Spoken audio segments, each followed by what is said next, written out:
지역 혁신을 위한 대학 혁신. 안녕하십니까. 2023년도 대구 경북 혁신대학 페스티벌 오늘 진행을 맡은 아나운서 김도휘입니다. 안녕하세요. 이양원입니다. 반갑습니다. 반갑습니다.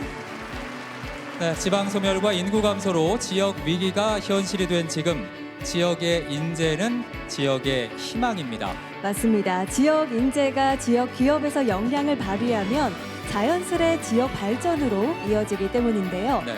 그 선순환의 시작이 대학이고 그 선두에 대구 경북 혁신대학이 있습니다. 네, 지역의 22개 대학과 200여 개 기관 그리고 200여 개 기업이 함께하는 대구 경북 혁신대학. 오늘 이 자리에서 지난 학기의 성과를 확인하고 앞으로의 방향을 공유해 보고자 합니다. 네, 그럼 지금부터 2023년도 대구 경북 혁신대학 페스티벌을 시작하겠습니다.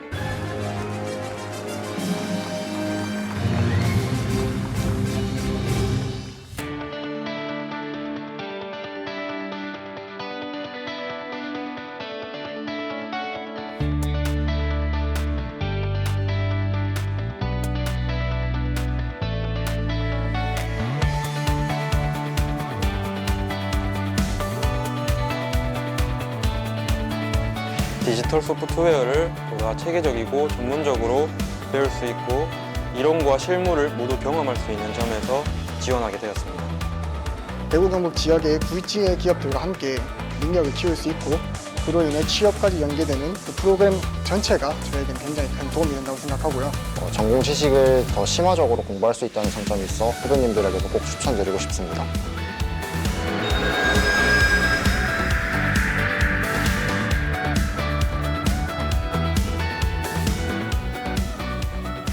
국기에 대하여 경례.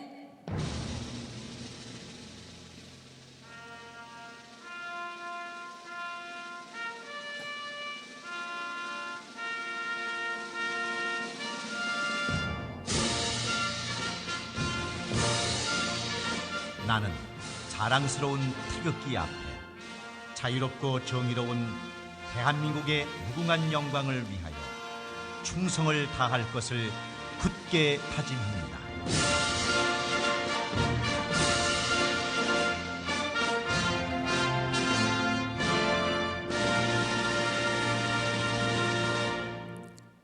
바로 이하 국민의례는 시간 관계상 생략하겠습니다. 모두 자리에 앉아주시기 바라겠습니다. 대구 경북 지역 혁신 플랫폼 총괄 운영센터 손재영 센터장 직무대행의 개회사로 축제의 문을 열겠습니다. 박수로 맞이해 주시기 바랍니다.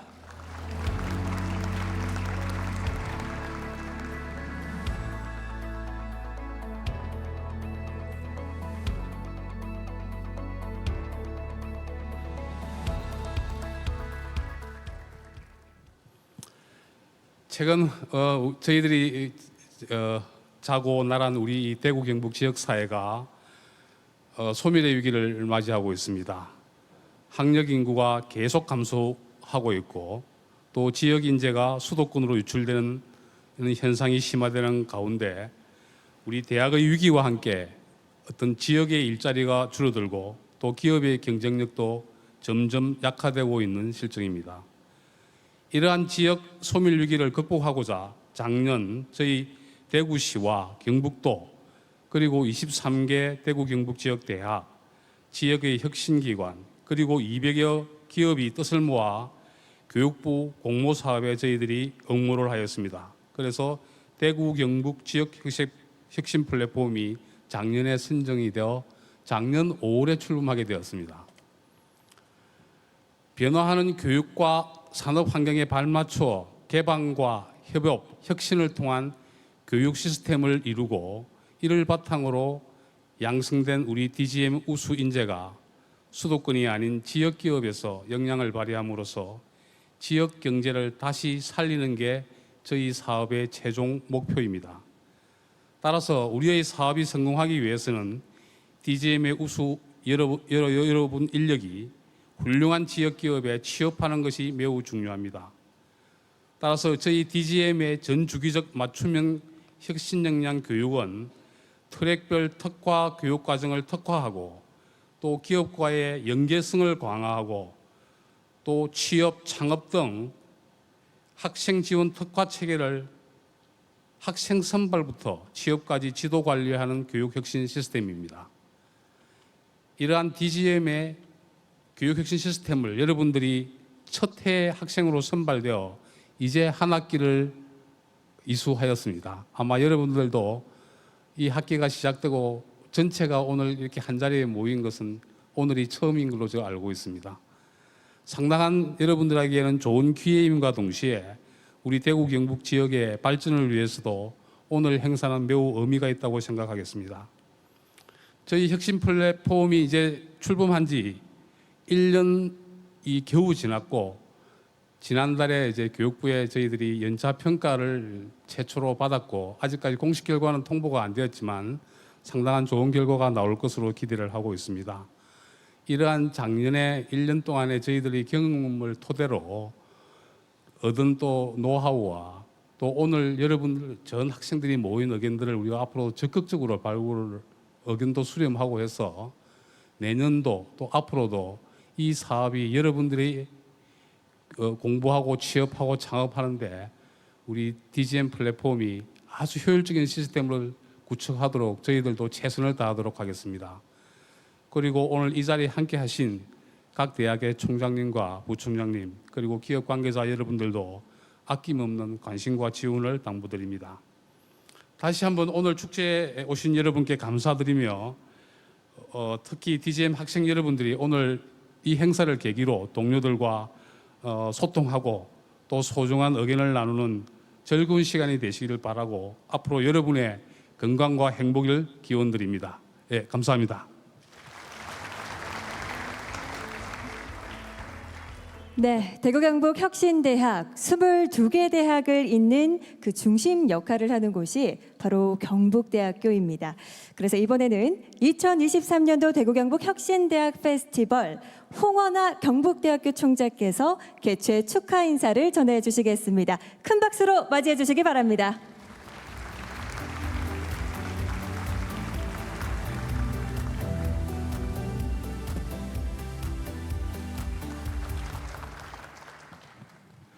먼저 박수 세 분만 치겠습니다. 22개 대학 총장님 그리고 교수님 또 교직원 선생님들이 여러분들을 스포팅을 하고 있다라는 이분들에게 박수 한번 보내드리도록 하겠습니다. 그리고 지금 보시면은 두 개의 조직 끝이 보이지만은 하나의 조직입니다. 이 전체를 그러니까 지역의 기업과 그리고 여러분들을 연결해 주는 그 대구 경북 지역 혁신 플랫폼이라는 플랫폼이 있습니다. 거기에 손재영 센터장님께서 역할을 해주시고요. 이 플랫폼에 박수 한번 치겠습니다. 예, 대구 경북 지역 혁신 플랫폼 안에 대구 경북 혁신대학이 인재 개발은 여기서 지금 오늘 참석하신 여러분들이 차지하는 이 혁신대학 프로그램으로 DGM입니까? DGM 형태로 이루어지고 있다. 여기 DGM에 박수를 한번 보내겠습니다.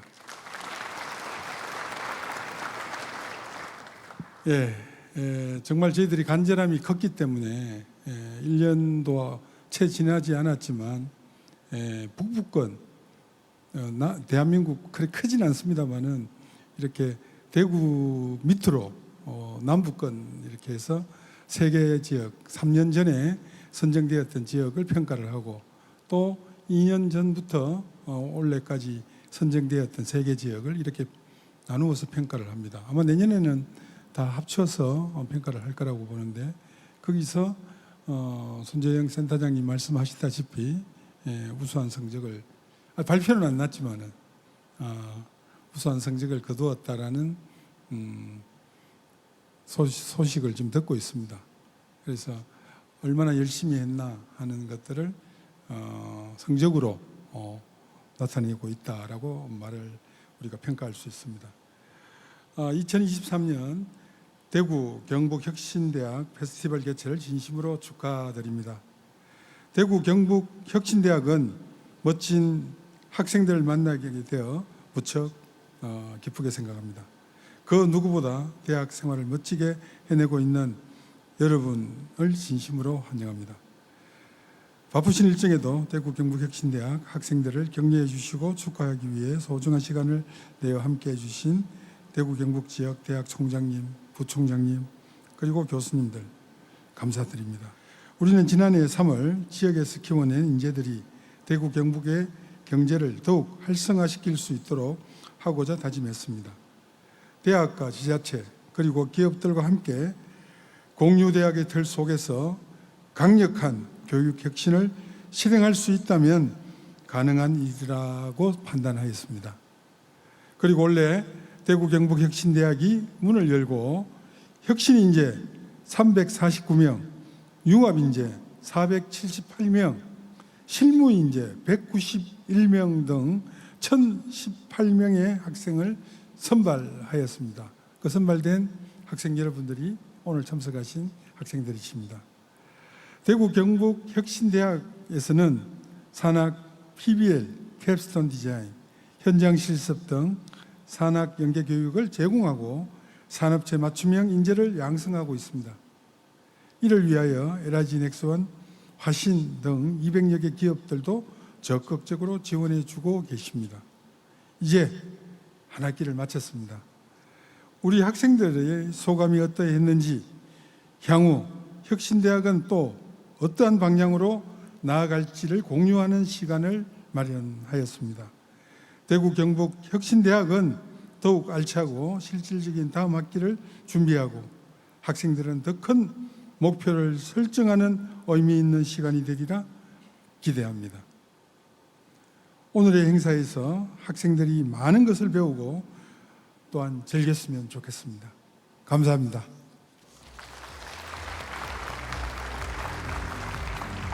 네, 대구 경북 혁신대학은 지난 3월 많은 기대 속에 문을 열었습니다. 그리고 얼마 전에 첫 학기를 마무리했죠. 맞습니다. 짧다면 짧고 길다면 긴 이 기간 동안 대구 경북 혁신대학 어떤 성과를 이뤘고 또 앞으로는 어떻게 운영될지 여기 계시는 분들도 많이 궁금해 하실 것 같은데요. 이 질문에 대한 답은 대구 경북 지역 혁신 플랫폼 RIS 대학교 교육혁신본부 박준구 본부장께서 준비를 해주셨습니다. 네. 안녕하십니까. 대학교육혁신본부장 박준구입니다. 오늘 여러분과 같이 대구 경북 혁신대학으로 우리가 되어 같이 할 수 있음을 감사드리며 이 자리를 빌어 우리의 비전과 꿈을 공유하고자 합니다. 작년 5월 2일 지역혁신 플랫폼 사업이 선정된 후 RIS 대학교육혁신본부는 대구 경북의 전략산업 분야인 전자정보기기와 미래차 부품 전환 사업 분야에 있어서 디지털 혁신인재 양성을 목표로 9개월간 차근히 준비해 왔습니다.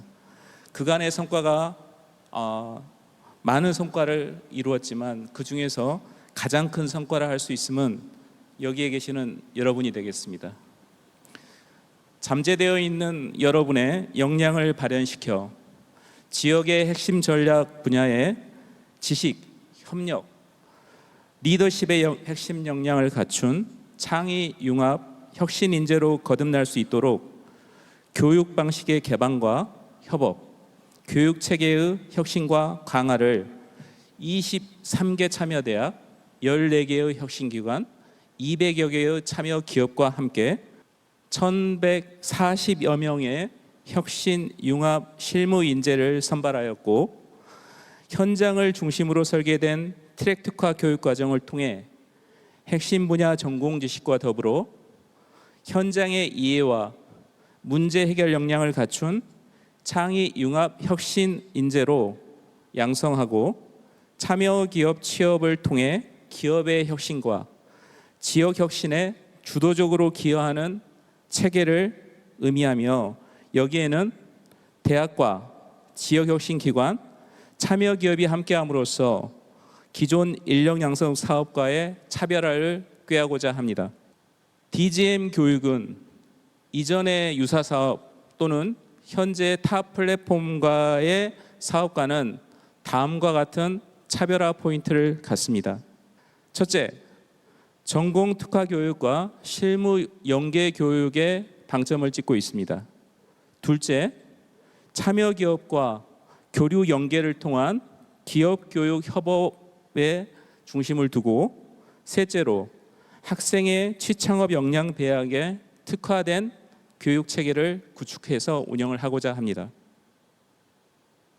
각각의 분야에 대한 부분들을 좀 더 상세히 설명을 드리게 되면,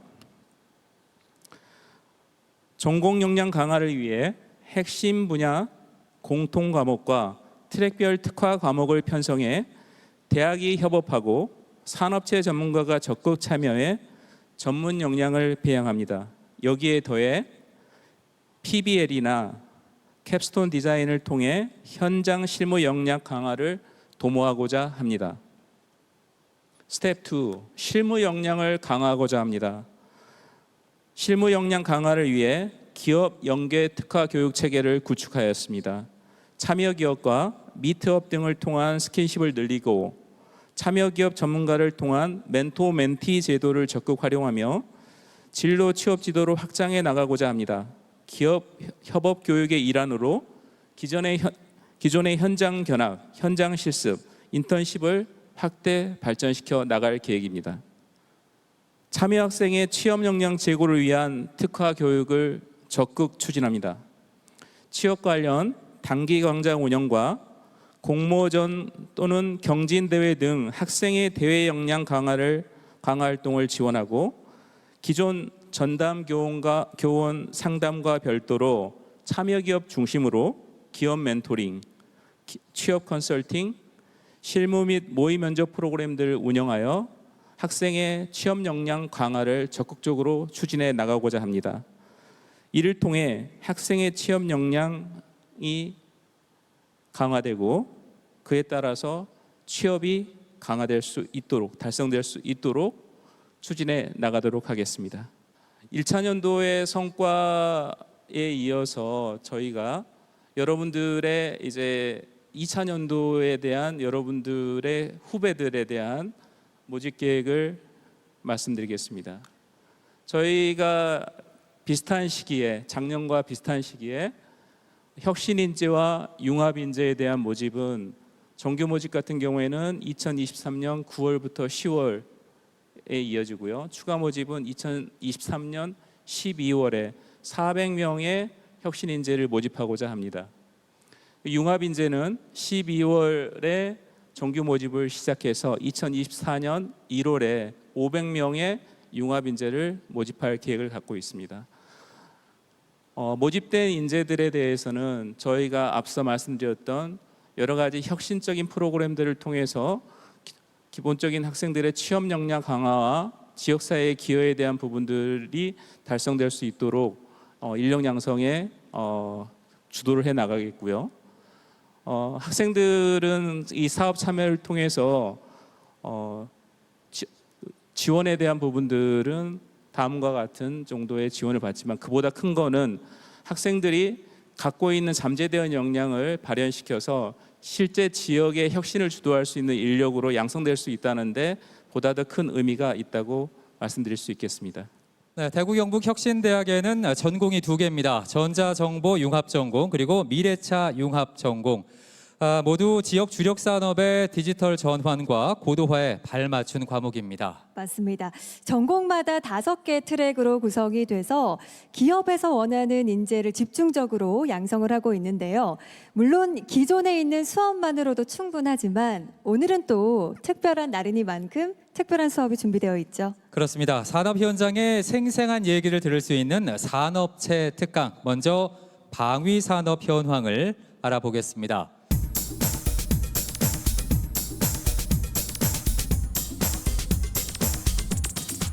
저희 LINX1은 약 4,200명 정도의 인원을 가지고 있고요. 그중에 거의 50% 이상이 R&D 인력이고, 그중에서도 반 정도가 석박사 인원입니다. 참고로 말씀드리면 저희 회사가 이제 이 수주가 좀 많이 되면서 작년 1월부터 현재까지 한 1년 반 동안 거의 1,000명 가까운 인원을 뽑았습니다. 웬만한 회사 하나의 규모죠. 그래서 그만큼 좀 인원도 많이 늘어나고 있고, 앞으로도 더 많은 인원을 채용할 계획으로 있으니까 지속적으로 관심을 가져주시면 좋을 것 같습니다. 회사의 재무적인 측면은 작년에 저희가 2조를 넘어서 한 2.2조 정도의 매출과 약 한 2천억 가까운 영업이익을 달성을 했습니다.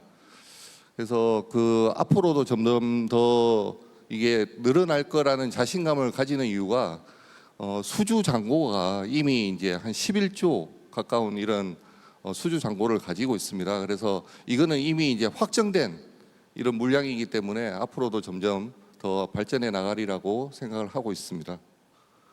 저희가 학교와 우리 대구 경북 지방에 있는 학교와 여러 가지 산업 과제를 다양하게 하고 있습니다.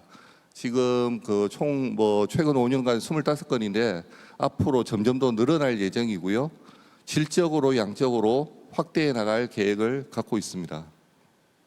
저희 산학 프로젝트 외에도 인턴십 과정이라든지 아니면 저희가 학교를 방문해서 모의 채용 활동을 한다든지 이런 부분을 계속 하고 있고, 그래서 이런 산학 과제와 그리고 RIS 지금 혁신대학 과정을 통해서 졸업한 학생들을 채용을 실제로 또 채용을 하고 있습니다. 앞으로 그 규모는 점점 더 늘어날 것으로 생각하고 있습니다.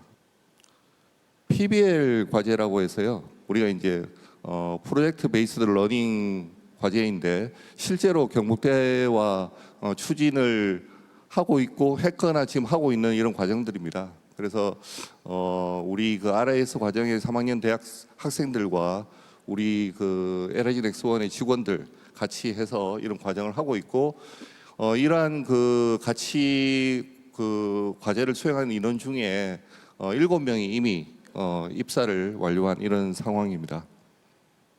뉴스 기사에 굉장히 많은 방산에 대해서 얘기를 많이 하고 있고 계속 더 늘어날 것 같은데요. 어느 언론에 계신 분이 그런 말씀을 하시더라고요. 우리 이제 K-팝, K-드라마 이렇게 K를 붙이는데 이 K 방산에 이 K를 붙이는 거 엄청나게 의미 있는 일이다. 방산의 무기 수출 국가 중에 미국, 러시아, 프랑스가 탑3 안에 들고 있습니다. 지금 요 2021년 자료인데 저희가 9위로 돼 있고 작년 말 기준으로는 8위 정도 되는 것 같습니다. 근데 이제 언론에서도 나와 있는데 저희가 글로벌 탑4, 4위 정도를 목표로 하고 있고요. 분명히 좀 시간은 걸리겠지만 달성할 수 있을 것이라고 생각을 하고 있습니다. 저 밑에 보시면 2008년부터 전문화 계열화 폐지 이런 얘기가 있는데요.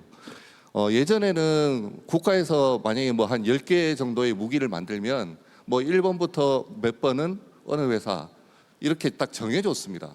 독점적으로 운영하다가 저게 폐지된 이후에는 지금 이제 완전 경쟁 체제로 지금 하고 있고요. K 방산의 8대 게임 체인저 분야라고 해서 우주, 무인 자율, 미래통신, 극초음속, 인공지능, 양자물리, 에너지, 합성바이오. 이 들어보시면 요즘 정말 핫한 이런 분야들이거든요. 이게 이제 방위산업에도 이러한 기술들이 활용이 되고 있고 점점 더 확대가 될 예정입니다. 마지막으로 좀 말씀드리고 싶은 거는 앞서서 말씀드린 대로 핵심 역량은 결국 인적 역량입니다. 그래서 여러분들과 같은 학생분들이 저희가 이제 기업에서도 여러분들이 좀 많이 배우고 왔으면 좋을 그런 분야 이런 부분에 대해서 의견을 좀 많이 드리겠습니다. 그래서 잘 기업과 학교 지자체가 합심해서 정말 잘 육성해서 이 기업체로 보내주시면 정말 우리 하나하나의 기업 경쟁력뿐만이 아니라 우리 대한민국의 경쟁력을 높이는데 소중한 일꾼으로 잘 활용하도록 하겠습니다. 앞으로 정말 성공적인 이 혁신대학 과정이 운영되기를 진심으로 기원하겠습니다. 감사합니다.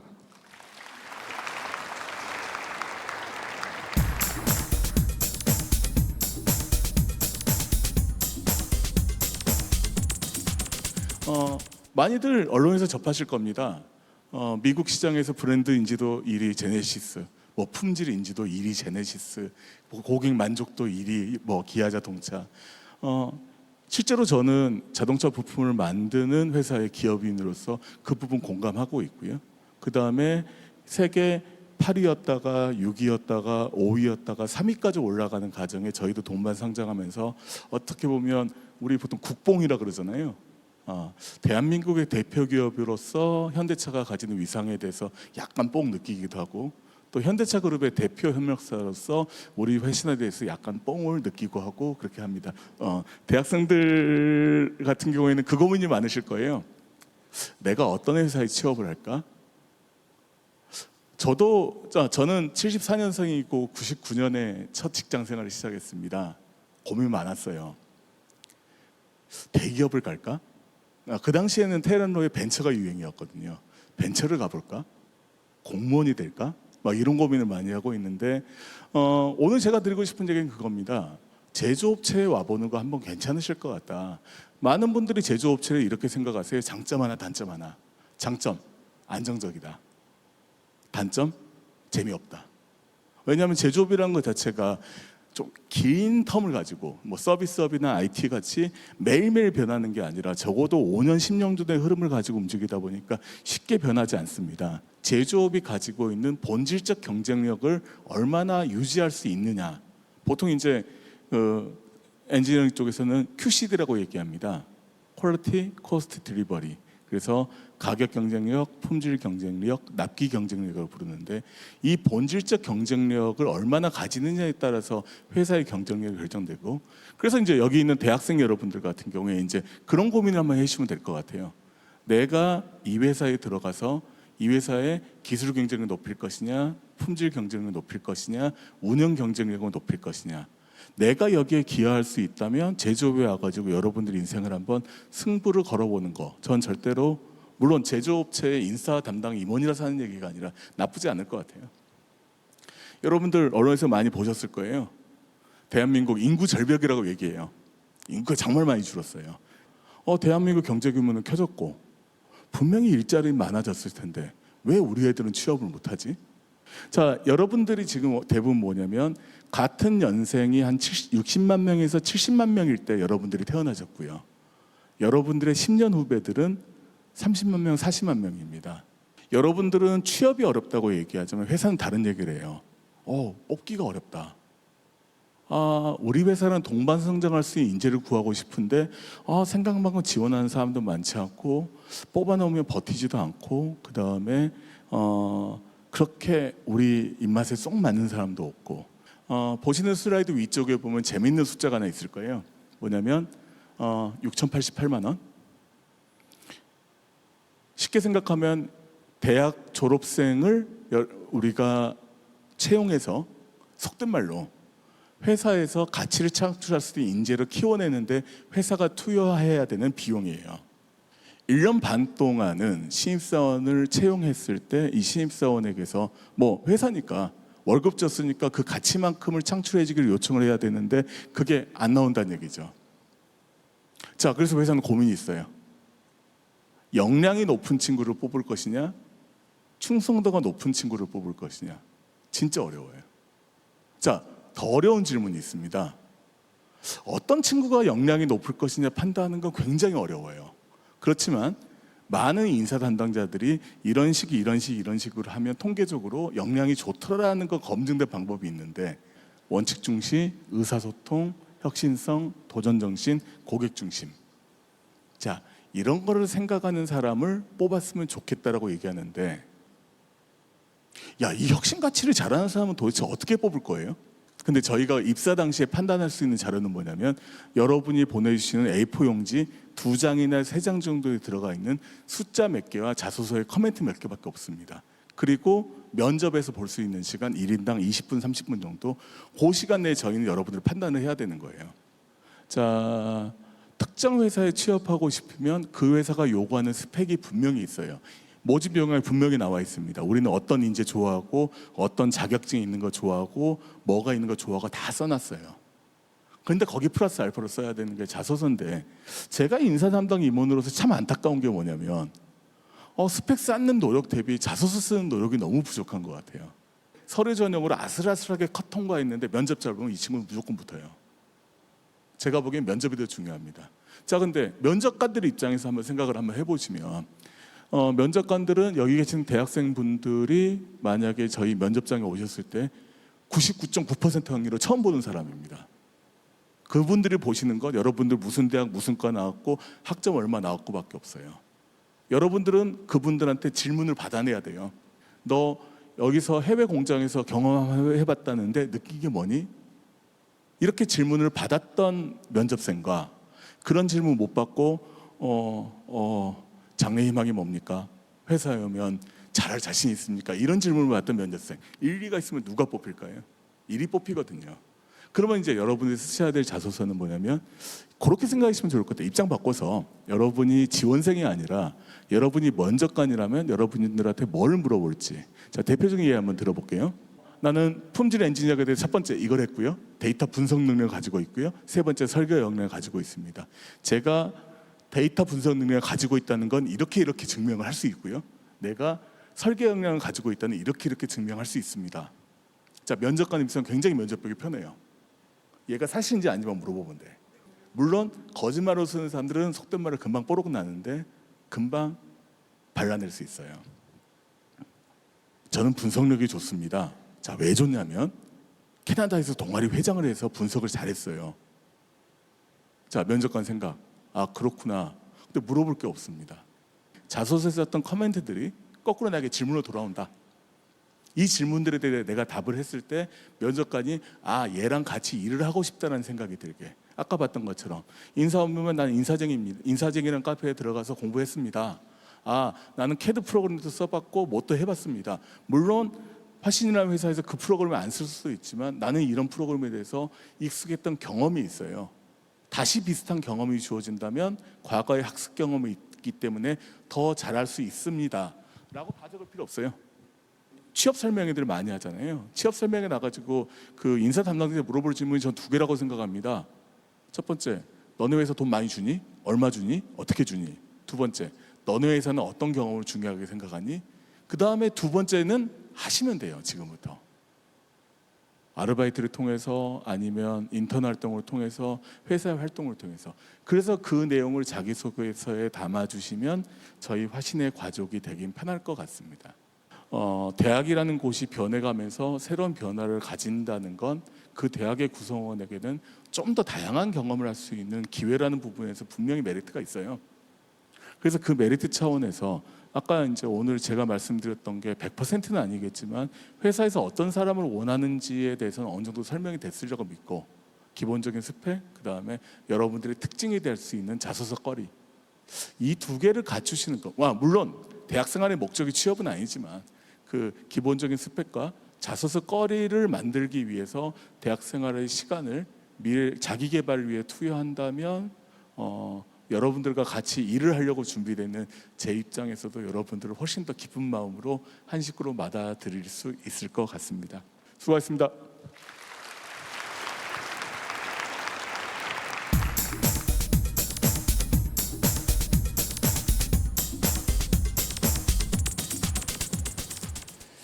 이게 우리나라의 국가 전략 기술이라는 게 있거든요.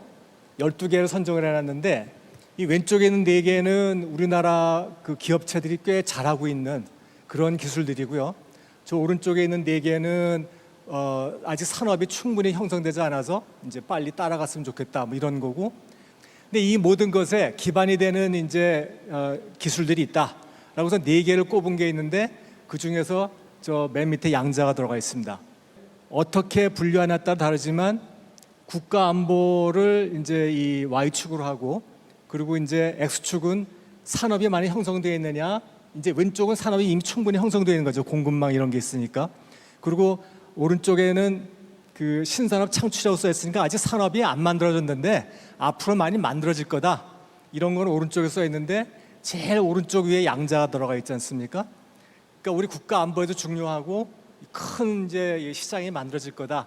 이런 면으로 이제 넣은 거죠. 양자는.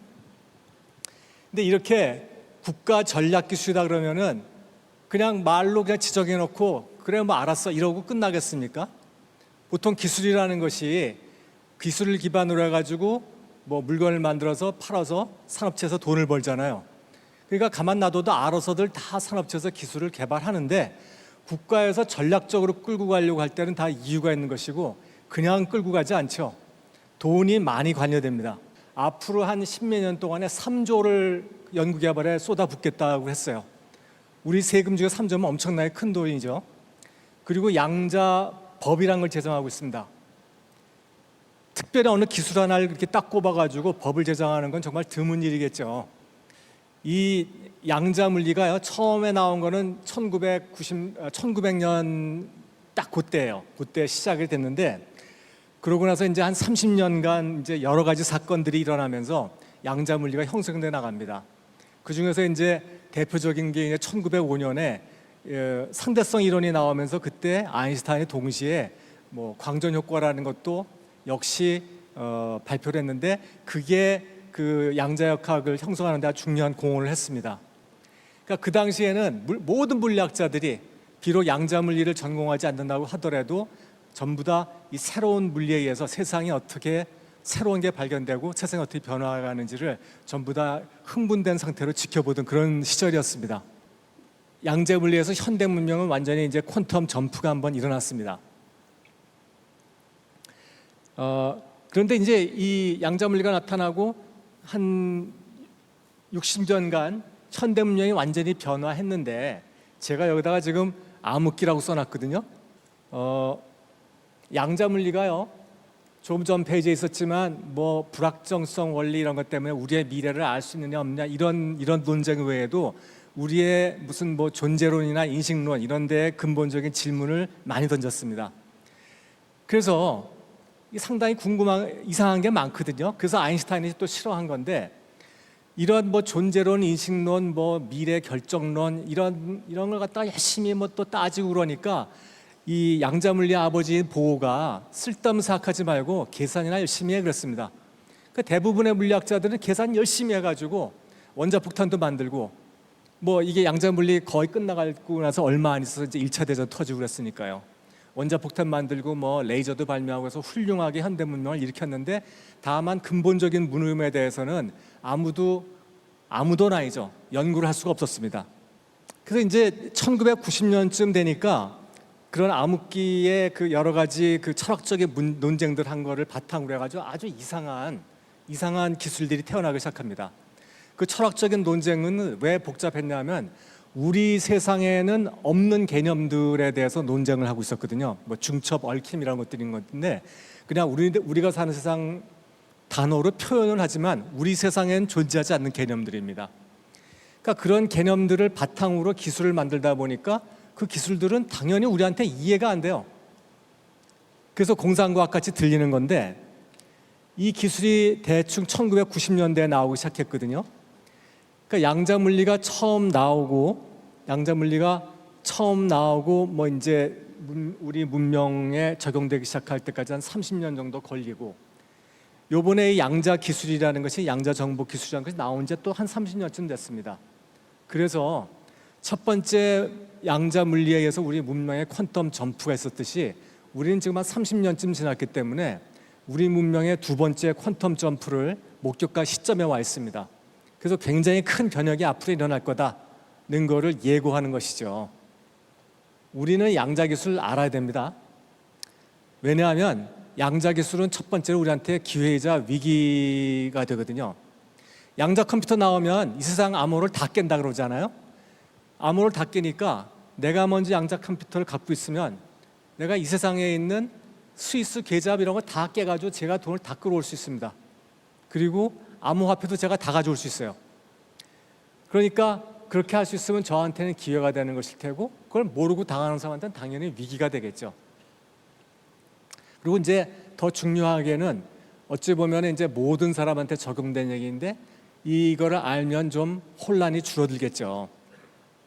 워낙에 공상과학은 우리가 영화 속에서나 봐야 되잖아요. 근데 공상과학이 우리가 사는 세상에 같이 있으면 그러면 어떻게 해야 될지 몰라서 인지 부조화 때문에 상당히 혼란스럽잖아요. 근데 알면 그걸 좀 줄일 수 있습니다.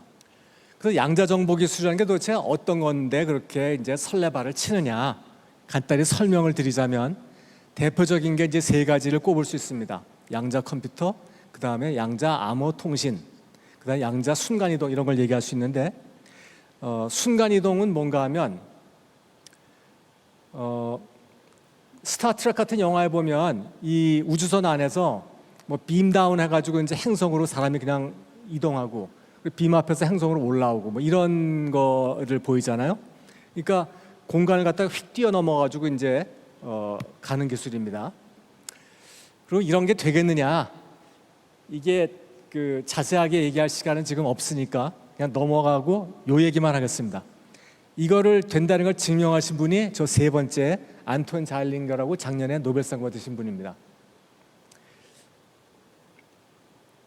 그래서 순간이동이라는 거는 그런 기술이고 양자 암호 통신은 뭔가 하면요. 이것도 원리 뭔지를 이해하는 건 쉬운데요. 제가 이제 갑돌이하고 울순이가 이제 통신을 합니다. 근데 어떤 사람이 도청을 하고 싶어요. 그러면 신호의 일부를 따와야겠죠.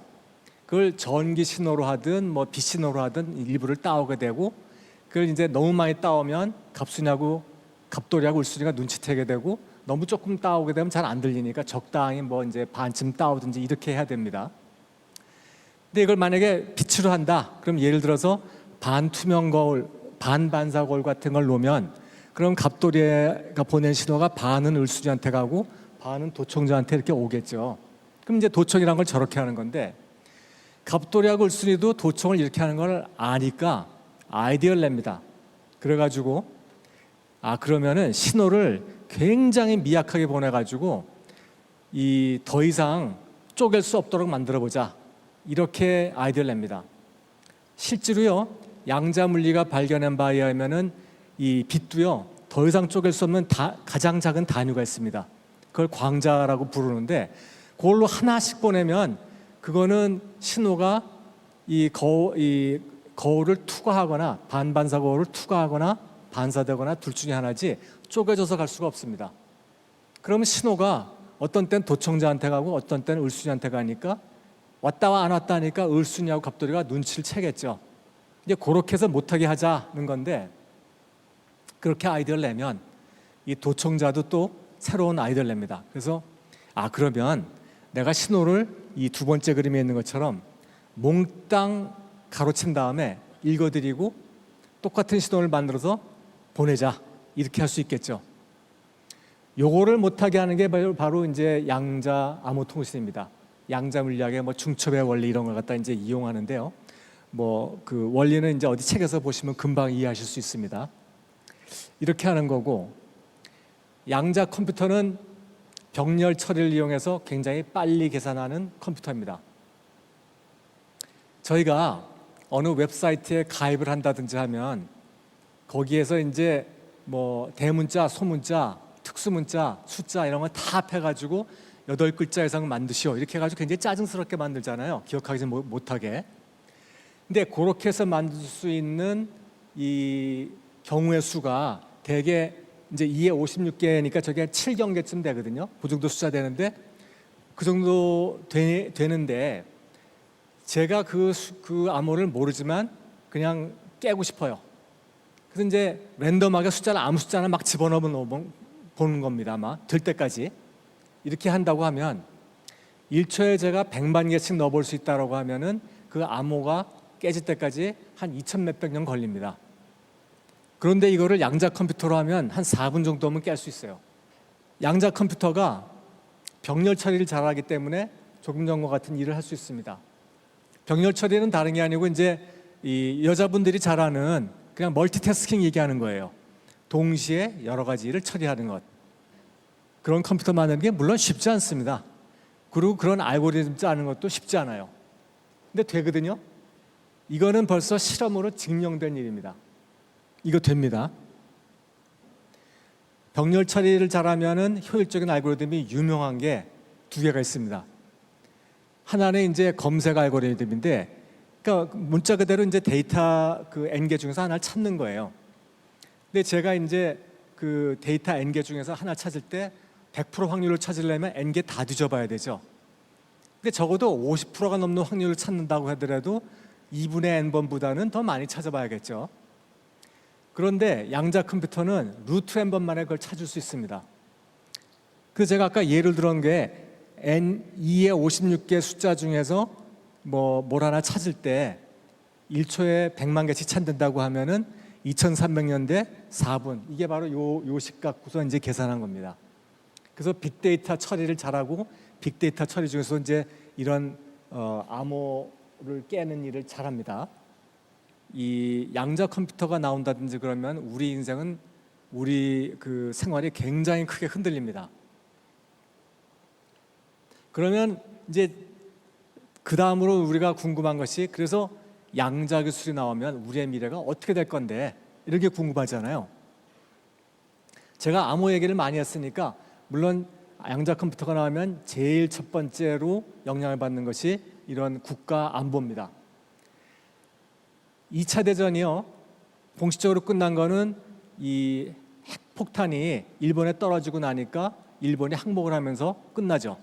근데 사실은 핵폭탄이 떨어지기 전에도 일본이 이미 그렇게 상태에 있었잖아요. 있었는데 그걸 갖다가 핵폭탄이 파이널 블로우로 쳐가지고 울고 싶은 애 울게 해줘가지고 끝나게 된 건데, 그렇게 일본과 독일이 그렇게 상태에 들어간 이유가 바로 암호가 깨졌기 때문입니다. 어떤 타짜도 아무리 기술이 좋아도 자기 패를 보여주고 치는데 돈을 딸 수가 있겠습니까? 절대 못하거든요. 그래서 암호는 핵무기처럼 중요합니다. 저희가 이 양자 컴퓨터에 관한 연구라고 그럴 때 연구 과제를 써서 내면, 거기에 과제 써서 낼 때 이 과제가 어떤 경제성이 있는지를, 경제적 효과를 불러오는지 써라, 이런 난이 늘 있고 그랬어요. 그럼 상수적으로 뭐 수입 대체 뭐 이렇게밖에 쓰는 게 있는데, 이거 할 때만은 그런 게 없었습니다. 아무도 핵무기의 경제성을 논하지 않잖아요. 그러니까 이건 핵무기만큼 중요한 거다, 이렇게 쓰고 이제 넘어가고 그랬죠. 그리고 암호화폐를 여기에 아마 하시는 학생들인지 모르겠는데, 암호화폐가 양자 컴퓨터 나오면 전부 다 무용지물 됩니다. 암호화폐에서 쓰이는 이 암호 방식이 두 가지가 있는데, 하나는 채굴할 때 쓰는 거고, 하나는 이제 계좌를 갖다 이제 그 돈을 이체할 때 쓰는 건데, 제가 그걸 두 개 다 할 수 있거든요. 암호를 깨는 거를. 그래서 채굴도 제가 독점할 수 있고, 다른 계좌에 있는 그 돈도 다 끊어올 수 있습니다. 근데 물론 대비를 할 수 있습니다. 비트코인 같은 데서도 이 대비를 할 수 있는데, 다만 이게 시간이 걸리기 때문에 미리 대비를 해야 되는 거죠. 그리고 양자 컴퓨터가 나오면 이제 빅데이터 처리를 잘하기 때문에 이 암호 깨는 데도 쓸 수 있고, 그리고 이제 우리가 유튜브를 보면은 우리한테 내가 좋아할 만한 음악을 이렇게 추천한다든지, 혹은 뭐 스마트폰으로 사진 찍으면은 내가 어디서 찍었다고 직접 금방 위치를 알려주잖아요. 뭐 그런 것들 보면 깜짝깜짝 놀라는데, 그런 인공지능 같은 것들이 훨씬 더 똑똑해질 겁니다. 그래서 한마디로 4차 산업혁명은 초연결성과 초지능성이라고 하는데, 초지능성을 한 단계 업그레이드 시켜줄 것이기 때문에 화이트 칼라 노동의 대체라든지 로봇 서비스, 사물 인터넷, 가상현실에서 퀀텀 점프가 일어날 겁니다.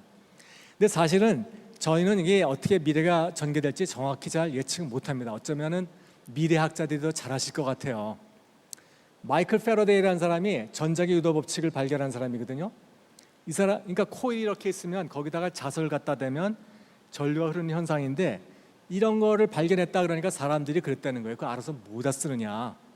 그랬더니 패러데이가 갓 태어난 아이가 커서 어떻게 쓸모가 있을지 어떻게 알겠느냐라고 대답을 했다 그래요.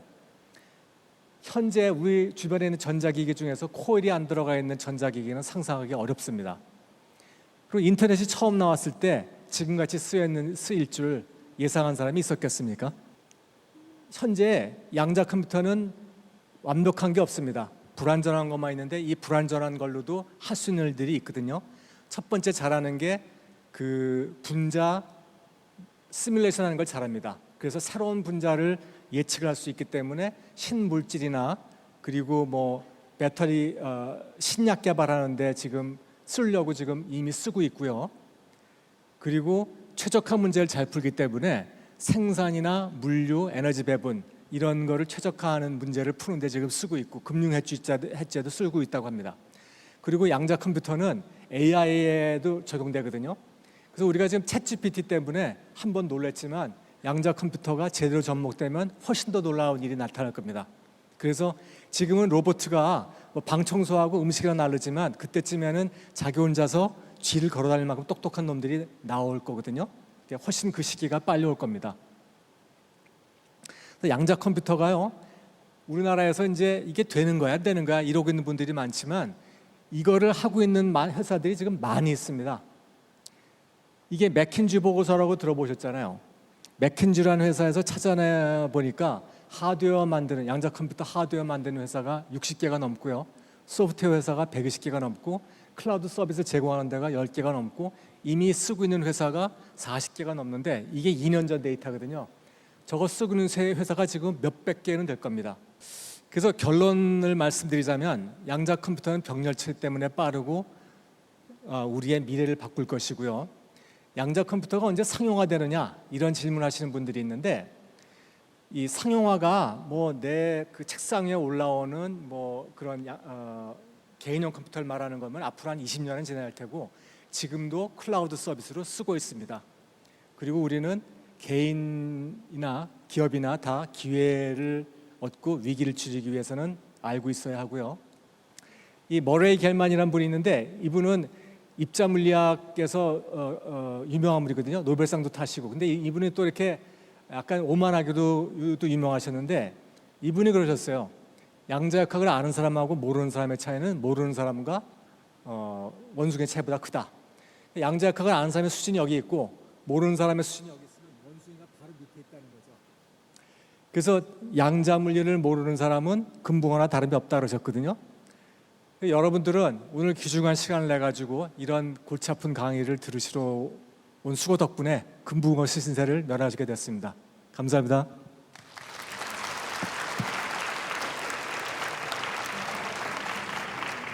네, 지역 혁신을 위한 대학 혁신 2023년도 대구 경북 혁신대학 페스티벌 이제 마칠 시간입니다. 하지만 대구 경북 혁신대학은 이제 시작이죠. 맞습니다. 지역 인재가 지역 기업에서 일하고 지역을 살리는 대구 경북의 미래 성장 동력이야말로 대구 경북 혁신대학이고 또 우리 학생들입니다. 이 지역의 미래인 학생들의 앞으로의 활약도 많은 기대 부탁드립니다. 네, 저희는 여기서 인사드리겠습니다. 함께해 주신 여러분 고맙습니다.